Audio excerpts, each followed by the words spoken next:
tudo bem? Sejam bem-vindos à videoaula sobre conhecimentos gerais da África. Hoje a gente vai conhecer um pouco sobre o psiquiatra Frantz Fanon, certo?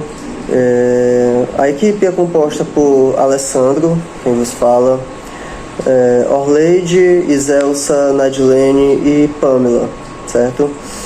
Para esse Historiando 2, a gente escolheu o livro Pele Negra, Máscaras Brancas, do autor em questão, e vou fazer uma breve apresentação sobre ele e sobre a sua obra, certo? O Frantz Fanon foi um psiquiatra, filósofo francês, militante anticolonial, nascido na ilha de Martinica, uma colônia francesa no Caribe. Apesar da sua origem caribenha, Fanon teve grande atuação na Argélia, certo?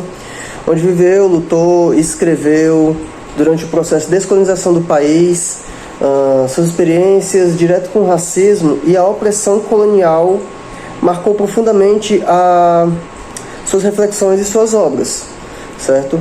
E um de seus livros, o que a gente vai falar aqui, que é o Pele Negra, Máscaras Brancas, publicado em 1952, analisa os efeitos psicológicos do colonialismo sobre os negros. Seu foco principal é mostrar como o negro colonizado acaba por internalizar o racismo e a ideia de inferioridade imposta pelo branco, certo? Para Fanon, o colonialismo não age apenas sobre os corpos, mas também sobre as mentes. O colonizado, ao crescer em uma sociedade dominada pelos valores do colonizador, passa a acreditar que esses valores são superiores. Isso leva a rejeitar sua própria identidade e sua cultura, até mesmo a sua aparência. Ok? Dentro do estudo do livro de Fanon, tem um trecho muito interessante, que é: a pele negra representa a identidade do colonizado, sua origem, sua cor, sua história. Já a máscara branca simboliza o esforço de se adaptar à cultura e os valores do colonizador. Ou seja, trata-se de uma luta interna entre o ser e o parecer. O negro colonizado tenta esconder quem é para ser aceito no mundo que o rejeita. Nesse esforço vem à custa da sua própria saúde mental e a identidade. Ok? A Pele Negra e Máscaras Brancas continua sendo uma obra essencial para entender as raízes profundas do racismo e como ela afeta não apenas a sociedade, mas também a subjetividade de quem é o oprimido. Bom, gente, continuando sobre os principais conceitos que o livro do Frantz Fanon traz pra gente, o livro Peles Negras, Máscaras Brancas, traz pra gente, a gente pode concluir que ele é um livro que tem bastante impacto, porque ele traz o racismo de um jeito escancarado, não só trazendo aquele racismo de uma forma física ou estrutural, mas também de uma forma de violência. Ele traz ela como uma violência simbólica e, mais forte ainda, de uma forma psicológica, que a atinge profundamente como o negro, ele se vê em relação ao mundo. Um dos principais conceitos que nós podemos abordar, que é o primeiro conceito a ser destacado aqui, é sobre o branqueamento simbólico. Que nele, o Fanon ele nos mostra que o negro ele vive numa sociedade racista, mas que muitas vezes ele sente que precisa se adaptar no padrão de ser branco. Ele tenta se encaixar a sua negritude no padrão do branco para se sentir aceito. E isso não significa só mudar a sua aparência. Ele não vai só tentar clarear a pele, buscar se vestir mais como as pessoas brancas, tentar mudar a forma do cabelo, a forma de se falar, mas principalmente de se adentrar, de assumir e de se enxergar com a cultura branca. Então, nesse branqueamento simbólico, o negro, ele deixa de lado a sua identidade da sua cultura, aquilo que é importante, que tem em relação às suas raízes, para assumir símbolos importantes da realidade do branco. Então, assim como eu disse, ele muda o corte de cabelo, a forma de falar, a forma de se vestir, a forma de se portar mediante as palavras, não porque ele tem esse desejo, mas porque ele sente essa necessidade de se encaixar, de buscar esses símbolos para se adequar nos padrões dos brancos. Ele vai cortando suas origens, as suas raízes, para se encaixar, ele vai se moldando. Esse é o principal conceito, né? Um dos principais conceitos. Podemos dizer que é o primeiro conceito que é destacado pelo Fanon, nesse livro. Já o segundo, ele tem a ver com a colonização da mente, que aí entra mais a parte do psicológico, que esse é um ponto muito mais poderoso, porque ele mostra que o racismo, ele não atinge só o corpo, mas ele invade a mente, os sentidos, as linguagens, o desejo. Então, a pessoa negra, ela começa a internalizar as ideias de que ela é inferior, de que ela não é capaz, ou que ela não merece ocupar certos espaços, realizar certos trabalhos, ou ter certos privilégios pela cor da sua pele. Ela começa a se olhar com os olhares do opressor. Então, é o mais triste, porque isso acaba acontecendo desde cedo. Às vezes, as pessoas negras que se adequam a essa realidade, elas nem percebem que isso é uma coisa que está sendo imposto a ela desde criança, desde cedo. Então, ela mesma começa a se olhar com o olhar do opressor. Ela cresce com aquilo que ser negro a torna inferior, a torna pior que as outras pessoas, que ela não pode ocupar certos espaços, que ela não pode frequentar certos lugares, ou que ela não pode exercer certas profissões, porque ela é negra, porque ela não tem aquela capacidade, porque pelo tom da pele dela, ela não se encaixa, é como se ela não se encaixasse naquele mundo, naquela realidade. Então, aí vem as brincadeiras desde cedo. Aquelas brincadeiras que a gente vê nas escolas, nos filmes, que a criança vai se acostumando. Tipo, você é imposto aquilo desde muito cedo, então desde muito cedo aquilo passa a ser a sua realidade. Então aquilo sai como uma brincadeira inofensiva ou como uma realidade absoluta. A verdade é que mesmo a criança entendendo que é uma brincadeira ou uma verdade absoluta, ela leva aquilo pro resto da vida dela, se enxergando como inferior. Então, é muito comum, por exemplo, que a gente veja em filmes, em novelas, o negro, a criança negra, por exemplo, sendo a última a ser escolhida para um jogo. Ou o ator, a atriz negra sempre pegando o papel de motorista, de doméstica, de empregada, de motorista. O que não tem absolutamente nada de errado. São profissões dignas. Só que sempre o negro, ele se encaixa naquele lugar. No lugar de servir, no lugar de serviçal, nunca no lugar de destaque. A gente pode trazer isso, por exemplo, para um dos estúdios mais famosos do mundo, que é o estúdio Disney, por exemplo. Um dos filmes de princesas que fizeram menos sucesso, por exemplo, é o filme da Princesa e o Sapo, que traz uma protagonista negra, que trabalha, que tem aquela força. Então, ele se passa em Nova Orleans, que tem aquela cultura, a cultura do voodoo, a cultura do blues, do jazz, e pouquíssimas pessoas conhecem. Muita gente nunca nem ouviu falar, ou não sabe nem de quem se trata a Princesa Tiana. Porque é muito mais difícil as pessoas se interessarem por esse tipo de história, naquela que o negro é protagonista. As pessoas brancas, em sua maioria, por achar que o negro realmente não merece aquele papel de destaque, e por esse preconceito, que muitas vezes o negro também se acha inferior, tipo, não merece aquele lugar de destaque. Então, nesse segundo contexto, por exemplo, a gente pode citar esse texto. A gente vê algumas princesas da Disney que são um número um número considerável, um número grande, mas que quando a gente coloca no papel, são 10 princesas, 9 brancas e uma negra. E essa negra tem menos da metade da valorização que a gente nem conhece, porque simplesmente não é um assunto importante, que dê engajamento, que seja discutido, porque simplesmente, gente, é um negro fazendo justamente o que outras princesas brancas, loiras, acontece. É aquele preconceito que é muito discutido sobre as pessoas brancas têm o preconceito com pessoas negras, mas a gente precisa falar das pessoas negras que têm preconceito com as pessoas negras. Elas se sentem inferiorizadas por essas pessoas. A cultura afro-brasileira é rica, ancestral e resistente, mas ainda hoje ela é vista com desconfiança, distorcida ou reduzida a estereotipos. O pensador e ativista Carlos Moura nos convida a refletir sobre isso, ou nos fala sobre como a cultura afro-brasileira é muitas vezes rejeitada ou folclorizada.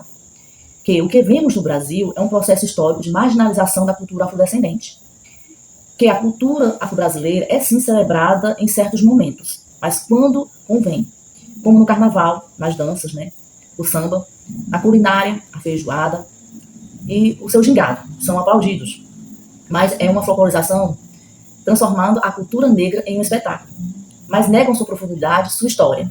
Mas muitas vezes isso acontece de forma superficial, folclórica, esvaziada de sua profundidade histórica e espiritual. É como se dissessem: vocês podem dançar, mas não podem pensar. Essa é uma forma de controle simbólico. Então, ele também nos fala que no Brasil o racismo é sutil. Ele não grita, mas sussurra. Ele se esconde sob a falsa ideia de que somos todos iguais, ao contrário da sociedade onde o racismo é mais explícito, como nos Estados Unidos. O Brasil constitui uma imagem de democracia racial, uma ideia de que aqui todos convivem em harmonia, independente da cor. Mas isso cria uma máscara, uma falsa igualdade, que impede o debate honesto. No fundo, essa sutileza é mais ainda perigosa, porque impede a sociedade de reconhecer as violências simbólicas e institucionais que os negros sofrem diariamente, impedindo o enfrentamento real e obrigando o negro a vestir máscara para ser aceito. Exemplo, as crianças negras em escolas, pouca representatividade, novelas com protagonismo voltado sempre para as pessoas mais brancas, e a questão da religião também, que está ligada aos estereotipos, né? Ele também nos fala, Carlos Muro, que o negro no Brasil é forçado a se adaptar para ser aceito. Precisa alisar não apenas o cabelo, mas a própria identidade. Sofre pressão para se adequar aos padrões estéticos brancos, em que é sua maioria, né? Para esconder sua religiosidade da matriz africana, para neutralizar sua fala, seus gestos e sua cultura. Isso começa na escola, onde a história da África é negligenciada ou contada de forma eurocêntrica. Continua na mídia, onde os negros são raramente protagonistas, porque o que a gente vê é que na mídia é sempre as pessoas brancas que são escolhidas para os papéis de protagonistas, né? O negro sempre está relacionado a um empregado, a esse tipo, sempre na forma de empregado. Então é assim, e quando são muitas vezes, segue esses estereotipos. É o cabelo que precisa ser alisado, a fala que deve ser moderada, a religião que tem que ser escondida, a identidade que tem que ser domesticada. Então, eles são violentamente impedidos de ser quem eles são, né? De viver o que eles realmente é. Então, essa negação, Carlos Muro nos fala que é também uma forma de negar o negro em si mesmo. Porque a África é mais que um continente. É um símbolo de pertencimento. Quando se nega a ancestralidade africana, se está dizendo que ao negro que ele não tem seu valor, né? Se nega dele a identidade, se tira dele a identidade. Essa frase resume o processo de apagamento histórico e simbólico que afeta pessoas negras. Quando se nega a importância da África, sua história, sua filosofia, suas religiões e valores, também se está negando a ancestralidade do negro. Sua identidade, que é a coisa mais íntima, né? Se tira a identidade da pessoa, você fica negado, fica invisível, né, para a sociedade. Isso gera um tipo de autoaversão. Muitos negros crescem acreditando que precisa negar suas raízes para ter valor. E essa é uma violência que fere por dentro, fere profundamente, né? Por isso, recuperar a memória africana é um ato de cura e de resistência. Bom, eu vou falar um pouco sobre casos reais de racismo, né? E aí, para entrar nesse tema, né, que é tão complexo, eu escolhi 2 recortes, que é o filme do Opaió e o Racionais, o grupo no geral, né? Eu quero começar falando do filme. Por quê? Porque esse filme, ele traz uma crítica muito forte à cultura negra na Bahia.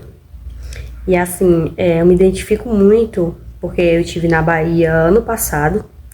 E assim, Salvador, Pelourinho, para mim, é uma opinião pessoal, né? É uma forma muito grande de resistência da cultura negra. E eu sempre falo para as pessoas, para você ir para Salvador, você tem que ir com o coração e a mente aberto. Porque o preconceito estrutural é muito forte na sociedade. Inclusive, quando eu estava lá, eu vi pessoas comentando, falando mal, que não comprava lembrancinha na Bahia, porque a lembrancinha vinha com macumba, né? Que é um termo pejorativo, a gente sabe, para se referir às culturas afrodescendentes, né? As religiões afrodescendentes. E assim, isso é enraizado na nossa sociedade, né? E eu sempre falo, para você conhecer a Bahia, você tem que ir com o coração e a mente aberto para ver a cultura deles, porque lá é sim uma cidade que tem uma resistência de cultura negra muito grande. E as pessoas não têm esse olhar crítico, infelizmente, né? É um ponto negativo que eu acredito que a gente tem que melhorar, né? Como sociedade, né? A não sei se no futuro a gente vai chegar, né, no nível das pessoas, no geral, conhecerem a Bahia, conhecer Salvador, ver aquela cultura forte que eles têm, aquela resistência e respeitar e entender, né? Como de fato é vivenciar a cultura negra, né? E já falando um pouco sobre os Racionais, né? Que são um grupo que por muito tempo foi marginalizado, né? Que as pessoas falavam, né, no senso comum na sociedade, que Racionais era música de bandido, né? De marginal. E hoje a gente vê Racionais nas universidades, né? Sendo estudado. E eu acredito que isso foi uma demonstração de avanço nas questões racistas, né? Eu queria ressaltar também uma cena do filme do Apaió, justamente sobre o racismo, quando os dois atores, né, num diálogo entre um negro e um branco, né, o branco fala pro negro que ele é negro como uma forma de ofensa, né? E aí é numa cena que é bastante comum a gente ver na internet também, que o negro fala, e o meu sangue não é igual ao seu, quando vocês brancos matam a gente não morre, né? Então se somos iguais nessas questões, então somos iguais em tantas outras, né? E assim, é uma cena que se você não tiver um olhar crítico para entender, né, o contexto, não contribui em nada, né? E eu vejo muito isso na sociedade, no senso comum. Olá, boa noite. Chegamos na etapa da conclusão do trabalho. E antes de eu iniciar o trabalho, quero enfatizar a importância do ensino, certo? O ensino-aprendizagem, ele é diagnóstico, ele é processual e contínuo. Então, o aprendizado ele é contínuo. Então, chegando ao final da nossa apresentação, quero reforçar uma ideia central, onde o racismo não se manifesta apenas de forma direta e estrutural. Ele também opera de maneira sutil, simbólica e subjetiva, agindo silenciosamente sobre a linguagem, a autoestima, os corpos e os desejos das pessoas negras. Fanon nos ajuda a entender como o processo colonial deixou marcas profundas na psique dos povos oprimidos. Ele nos mostra que a dominação não acaba com a independência formal de um país. Ela persiste através de modelos de beleza, de cultura, de linguagem e de comportamento, que segue colocando o branco como padrão humano. Essa lógica ainda está presente em muitas experiências cotidianas, no mercado de trabalho, nas salas de aula, na mídia e até nas relações pessoais. Muitas vezes, a pessoa negra precisa adaptar-se, silenciar-se ou modificar-se para ser aceita. É como se ainda fosse necessário usar uma máscara branca para sobreviver em uma sociedade que valoriza mais a aparência do que a essência. Então, vamos deixar 2 perguntas para ser reflexiva entre os alunos. Quantas máscaras ainda usamos para sermos aceitos? E o que isso revela sobre quem somos e como sociedade? Essa reflexão nos convida a reconhecer que desconstruir o racismo exige mais do que leis, exige coragem para enfrentar o espelho da nossa história e da nossa cultura. E, sobretudo, exige que se abra espaço para que cada pessoa possa reconhecer e afirmar a sua identidade, sem precisar esconder suas raízes. A leitura de Fanon continua profundamente atual. Ele nos convida não só a analisar o mundo, mas a transformá-lo, começando por nossas próprias percepções e atitudes. Para quem quiser se aprofundar, o aluno ou o professor que quiser orientar a sua turma, é muito interessante que os alunos leiam um clássico muito importante, que é Pele Negra, Máscaras Brancas. E também o importante livro A África que Incomoda, de Carlos More, que amplia esse debate para a realidade brasileira. E finalizamos com uma frase que sintetiza tudo o que vimos hoje. Resgatar a própria identidade é um ato de resistência.